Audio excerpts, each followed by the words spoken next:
Guys, welcome to our channel 3A team.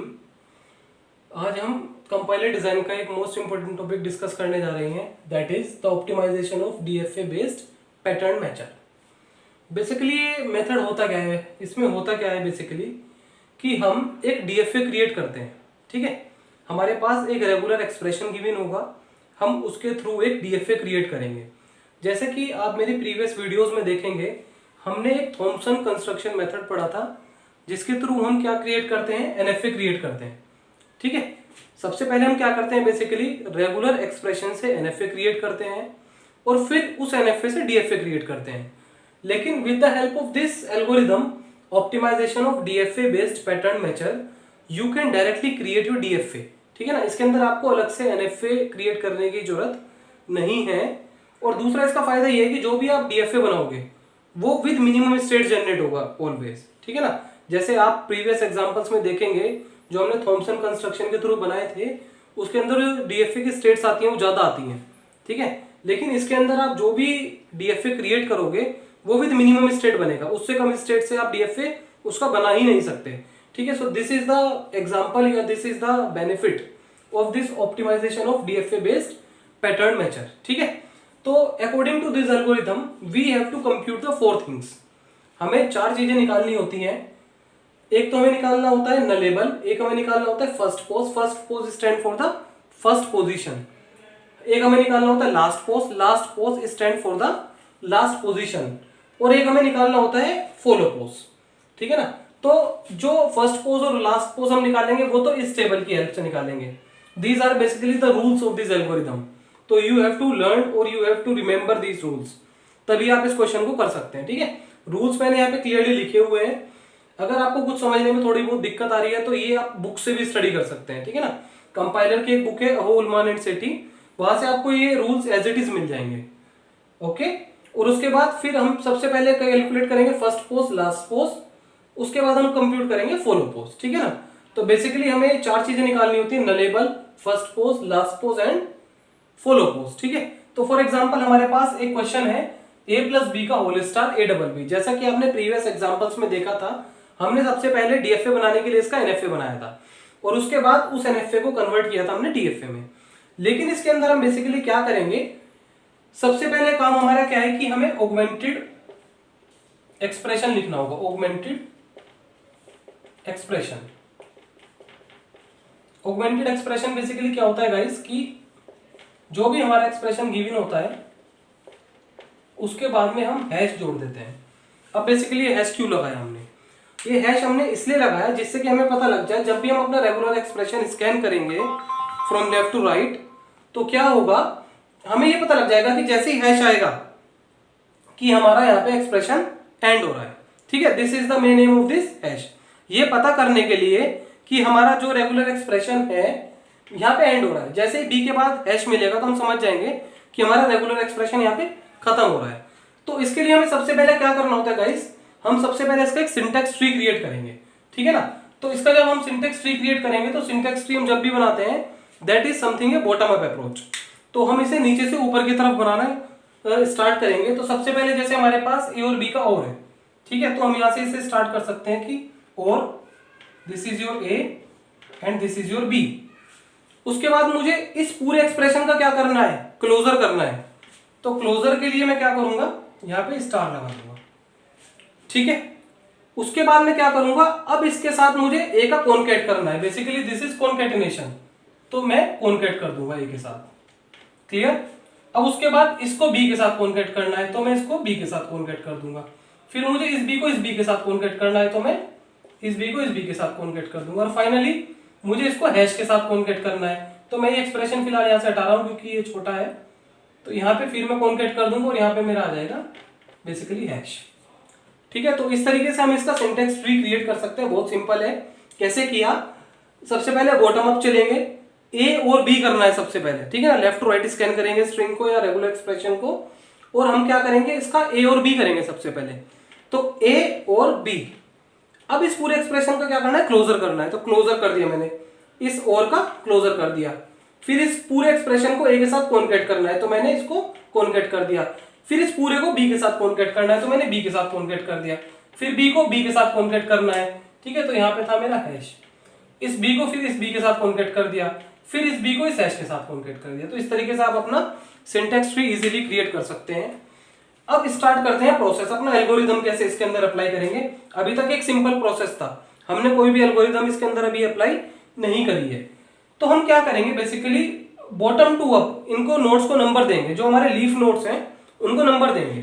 Suppose this is 1, this is 2, this is 3, this is 4, this is 5 and this is 6 number. हमने क्या किया, सारी की सारी जो leave node है उनको हमने नंबर दे दिया, बेसिकली 1 से लेके अप टू जहां तक भी हम पहुंच सकते हैं वहां तक हमने उनको नंबर दे दिया। ठीक है, अब हम इन रूल्स के ऊपर अप्लाई करेंगे बेसिकली। ठीक है, तो हमें हर एक नोड का क्या कैलकुलेट करना है, first position and second position, sorry first position and last position, means first pos and last pos. ठीक है, मेनली हमें ये कैलकुलेट करना है। तो लीफ नोड के लिए देखिए कौन सा रूल है हमारे पास। बेसिकली यहाँ पे हमारे पास 1, 2, 3 एंड 4, देयर आर 4 रूल्स। ठीक है, तो लीफ नोड के लिए आपको मिलेगा ये रहा, a leaf node with position i का मतलब 1 पोजीशन, यहाँ पे 2 पोजीशन, यहाँ पे 3, यहाँ 4, यहाँ 5, यहाँ 6। ठीक है, तो पोजीशन बेसिकली आई। नलेबल इस केस में फॉल्स रहेगा। ठीक है ना, नलेबल केवल ट्रू इस केस में रहता है हमारा स्टार नोड के केस में। तो अगर मैं यहाँ पे बात करूं तो यहाँ पे हमारा नलेबल ट्रू रहेगा। ठीक है, तो अब हम यहाँ पे आ जाते हैं कि अगर हमारे पास लीफ नोड विद पोजीशन आई है तो नलेबल फॉल्स होगा। फर्स्ट पोजीशन उसकी क्या होगी, आई।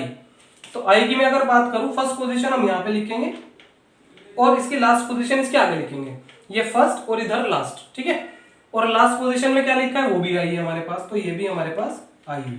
ब्रैकेट में मैंने क्या लिखा है, 1, यहाँ पे ब्रैकेट में मैंने क्या लिखा है, 1। ऐसे ही B2 के लिए means this is also a leaf node, तो ये वाला रूल लगेगा हमारा, first position 2 and last position is also 2। Clear.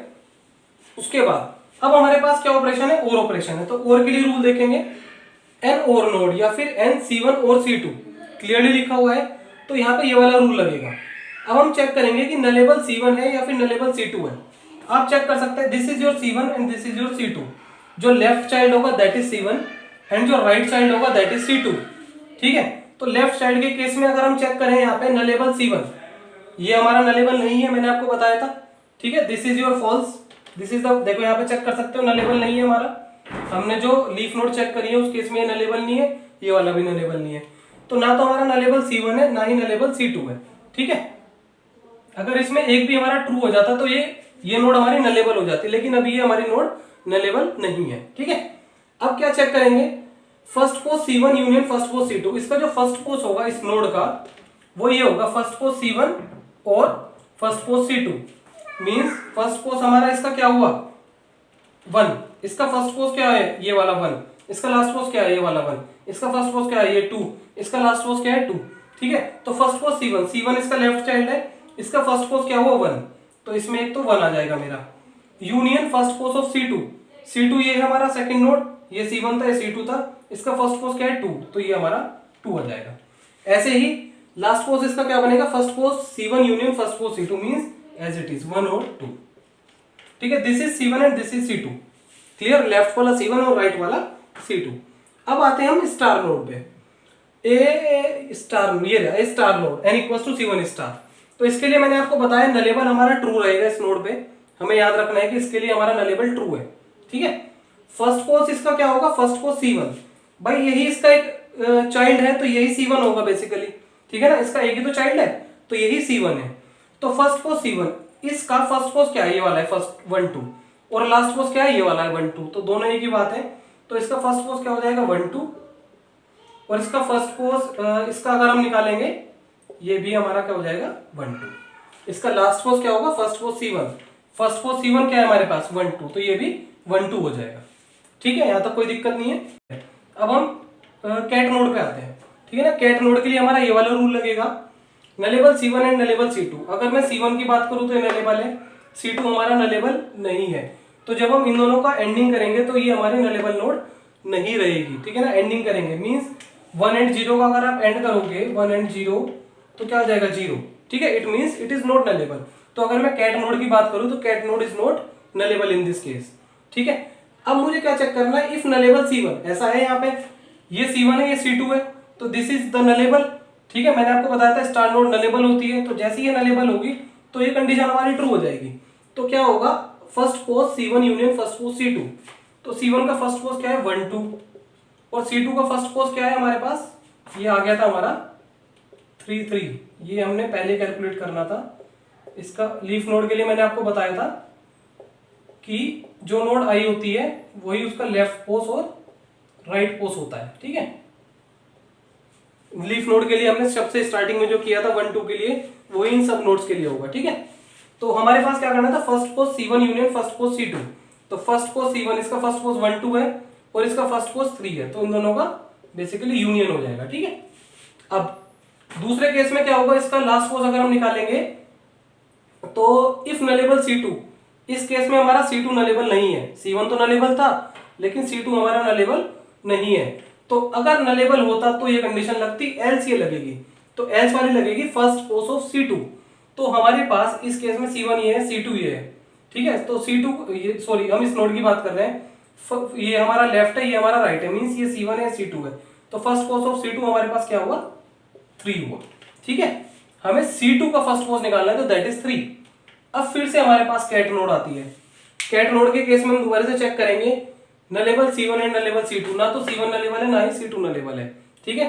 तो हमारा ये फॉल्स हो जाएगी कंडीशन।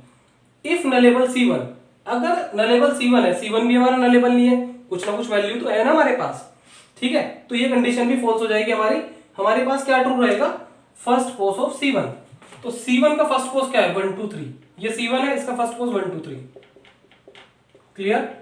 उसके बाद इसका जो लास्ट पोज रहेगा, इफ नलेबल C2, हमारा C2 भी यहाँ पे नलेबल नहीं है, तो यहाँ पे क्या चलेगा फर्स्ट पोज ऑफ C2, तो C2 का फर्स्ट पोज यहाँ पे है हमारे पास 4, दिस इज द कंडीशन, ठीक है।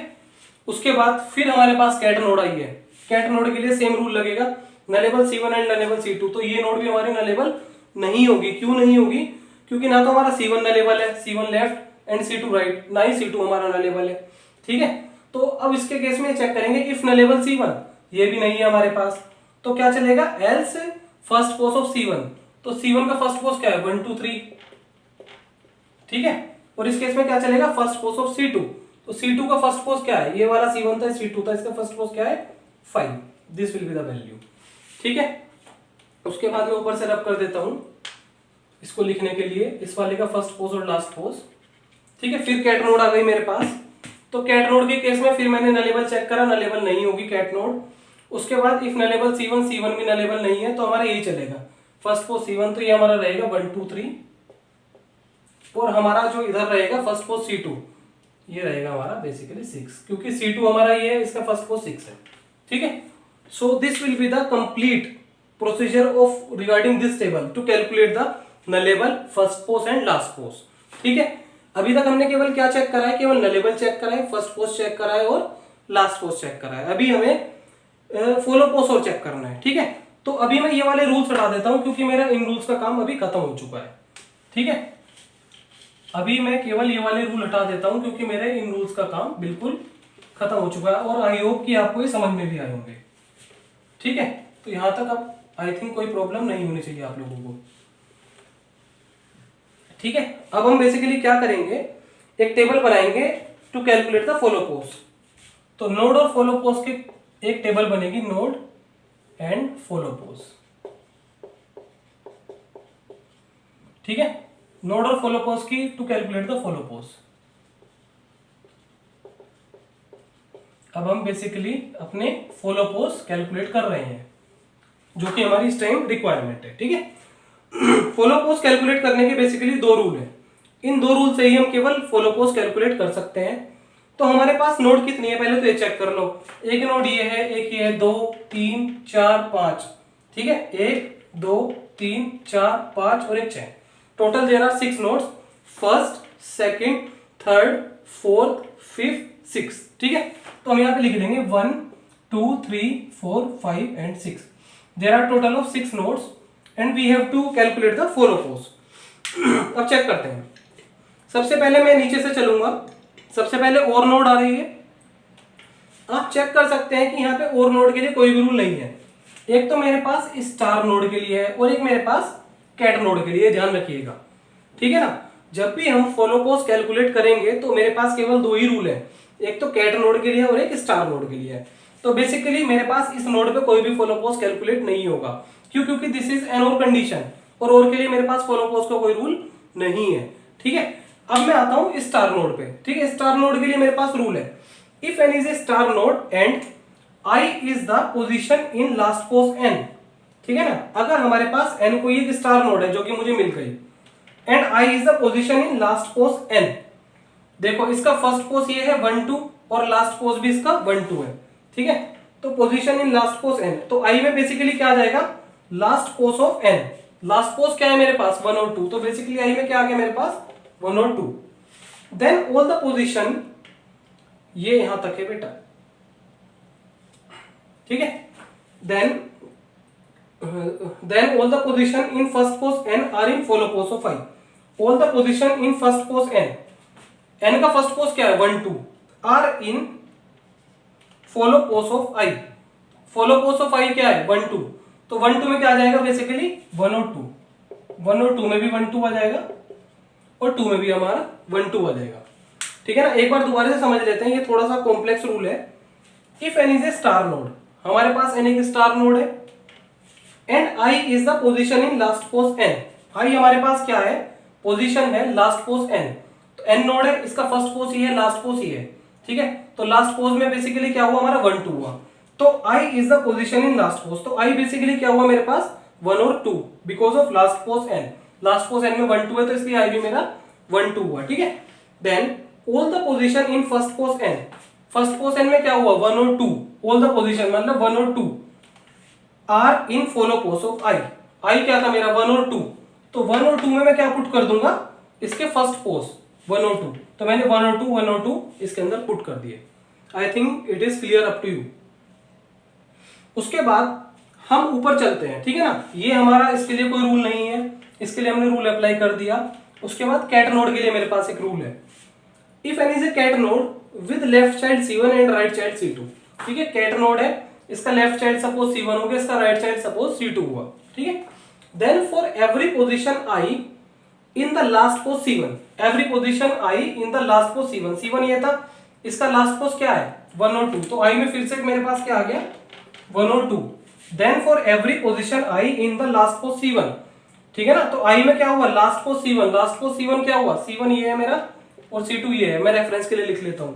इसका लास्ट पोज क्या हुआ 1 और 2, तो आई में एक तरह से आ गया 1 और 2। Then all the position in first pos C2, C1 ये है, C2 ये है, all the position in first pos C2, तो फर्स्ट पोज C2 क्या हुआ मेरे पास 3 हुआ, are in follow pos of I.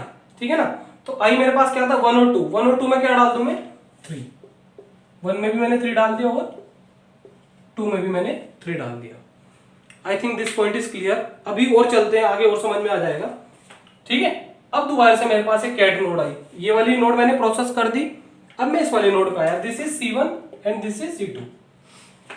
If n is a cat node जो कि मेरे पास है with left child C1 and right child C2, मैंने अज्यूम कर लिया कि लेफ्ट चाइल्ड इसका C1 है और राइट चाइल्ड मेरा C2 है। Then for every position i in the last pos C1, अब देखिए C1 ये है, इसका फर्स्ट पोज ये है और लास्ट पोज ये है, तो लास्ट पोज C1 में क्या आ जाएगा बेसिकली 3, तो मेरे पास आई में क्या आ गया 3, आई में मेरे पास आ गया 3। ठीक है ना, चेक कर सकते हैं आप। Then for every position i, it means मैं 3 की बात कर रहा हूं, because in the last pos C1 there is only 3। ठीक है ना, ये आपका C1 है और ये फर्स्ट पोज है, ये इसका लास्ट पोज है।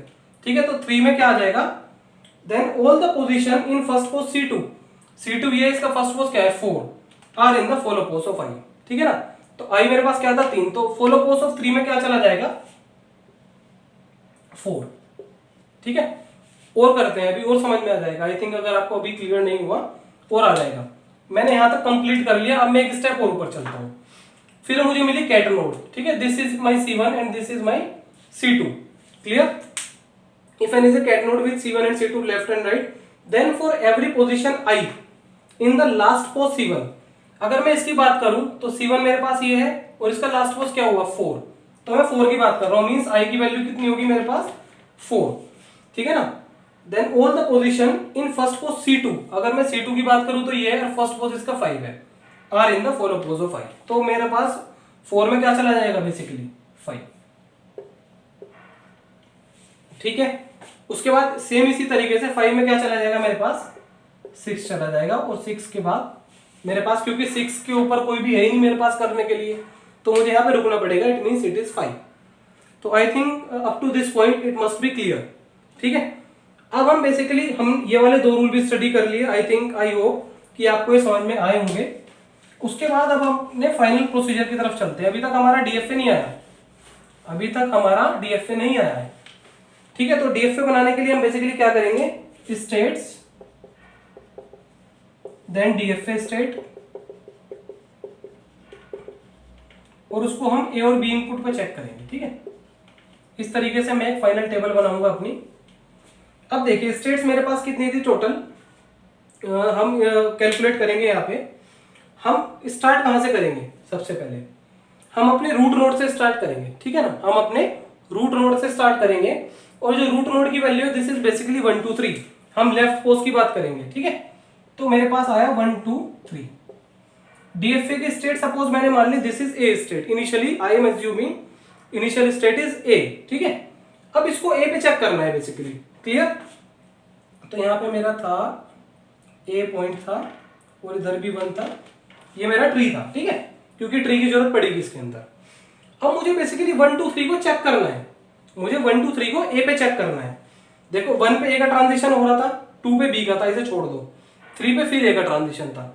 तो जो ए के ट्रांजिशन थे वो कौन कौन से थे, 1 था और 3 था। अब मैं 1 और 3 यहाँ पे देखूंगा फॉलो पोस्ट के टेबल में, और इनका यूनियन कर दूंगा। तो देखो 1 में क्या आ रहा है 1 2 3, 1 2 3 यूनियन, 3 पे क्या आ रहा है 4 आ रहा है। तो ये हमारी जो स्टेट जनरेट होगी that is 1 2 3 4। So this will be your new state 1 2 3 and 4। Suppose this is B state for example. तो 1 2 3 ए हमारा इनिशियल स्टेट है, तो इससे ए इनपुट लेके आप कहां पे जाओगे, बेसिकली बी पे जाओगे। ठीक है, जो मैंने नई स्टेट अभी जनरेट करी है, ए लेके तो करिए, फिर समझते हैं। उसके बाद बी पे चेक करते हैं। ठीक है, अब मुझे 1 2 3 को बेसिकली बी पे चेक करना है, मैं ट्री के थ्रू चेक करूंगा उसे।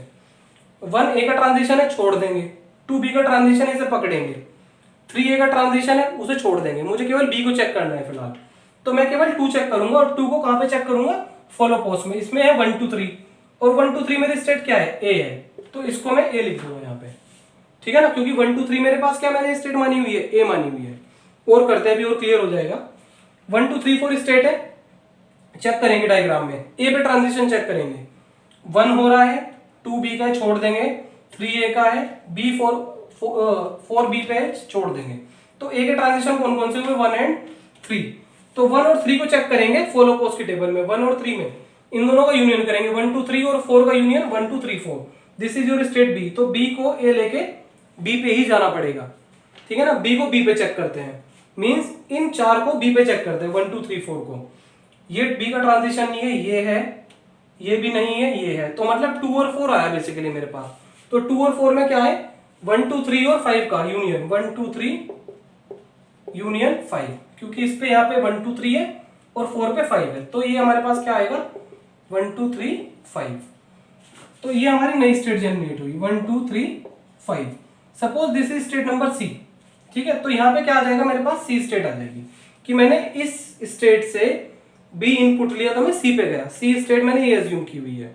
अब फिर 1 2 3 5 पे फोकस करेंगे। ठीक है, तो 1 2 3 5 को जब एज्यूम करेंगे तो ए पे चेक करेंगे, 1 का इस पे है, 2 का नहीं है, 3 का है और 5 का नहीं है, 5 बी वाला है। तो फिर हमारे पास क्या बचा 1 3। तो 1 3 का जब मैं यूनियन करूंगा तो 1 2 3 4 बनेगा, और 1 2 3 4 मेरे पास कौन सी स्टेट है, बी। तो मैं ए लेके बी पे जा रहा हूँ, सी से ए इनपुट लेके बी पे मूव कर पा रहा हूँ। ठीक है, अब इसको बी पे चेक करेंगे 1 2 3 5 को, 1 है, 1 नहीं है, 2 है, 3 नहीं है, 5 है। तो बेसिकली मेरे पास 2 और 5 स्टेट आई। तो 2 और 5 का मैं यूनियन करूंगा तो 1 2 3 6, 1 2 3 and 6। Suppose this is state D, तो यहाँ पे भी हमारा डी आ जाएगा, इट मींस सी से बी इनपुट लेके हम डी स्टेट पे मूव कर रहे हैं। ठीक है, 1 2 3 6 को चेक करते हैं, ए पे ट्रांजिशन ये है, ये नहीं है, ये है, और 6 नहीं है, 6 भी नहीं है हमारे पास, वो तो हैश है। तो हमारे पास केवल 1 है और 3 है, और 1 3 का जब मैं यूनियन करता हूं तो 1 2 3 4 मिलता है, 1 2 3 4 मेरा है स्टेट बी। इसको मैं बी पे चेक करता हूं, 1 2 3 6 को, 1 नहीं है, 2 है, 3 नहीं है, 6 नहीं है। तो बेसिकली मेरे पास क्या बचा, केवल 2। 2 का मेरे पास है 1 2 3 फॉलो पोज, तो 1 2 3 मेरे पास स्टेट है ए, तो this is your A state. So this is your final transition table. अब आप आई थिंक इजीली इसका डायग्राम ड्रॉ कर सकते हैं, डीएफए डायग्राम। आप चेक कर सकते हैं केवल 4 स्टेट में काम हो गया। इससे पहले वाला अगर आप एग्जांपल देखेंगे जो हमने एनएफए क्रिएट करके किया था, उसके अंदर 5 स्टेट आई थी हमारे पास, लेकिन इसके पास हमारे पास 4 स्टेट से काम हो रहा है, A B C and D. D is your final state, A is your initial state. A से इनपुट लेके बी पे जा रहे हो, ए से बी इनपुट लेके ए पे जा रहे हो, बी से ए पे बी, बी से बी पे सी, सी से ए लेके बी पे जा रहे हो, सी से बी लेके डी पे जा रहे हो, डी से ए लेके बी पे जा रहे हो, और डी से बी लेके ए पे जा रहे हो। चेक कर सकते हैं, this is your minimised DFA, minimised with minimised number of states. इससे कम स्टेट में आप इसका डीएफए नहीं बना सकते, ठीक है ना। तो इस मेथड की एफिशिएंसी यही है कि एक तो ये आपका जो डीएफए बनाता है विदाउट क्रिएटिंग एनएफए बनाता है। आपने यहाँ पे पूरे प्रोसीजर में चेक कर सकते हैं कहीं भी आपका एनएफए नहीं बना है। दूसरी बात यह है कि जो ये आपका डीएफए बनाएगा वो with minimum number of states होगा, ठीक है ना। उसकी स्टेट्स आप उससे कम बना ही नहीं सकते। सो this is the efficiency of this method कि ये नंबर ऑफ स्टेट्स कम देगा और डीएफए डायरेक्ट बनाएगा आपका without creating NFA. So this is one of the best method to create the DFA from any regular expression, ठीक है guys. तो I hope कि आपको ये एग्जांपल समझ में आया होगा। अगर आपको ये वीडियो अच्छा लगा तो प्लीज आप हमारे वीडियो को लाइक कीजिए, शेयर कीजिए और हमारे चैनल को ज्यादा से ज्यादा सब्सक्राइब कीजिएगा। Thank you.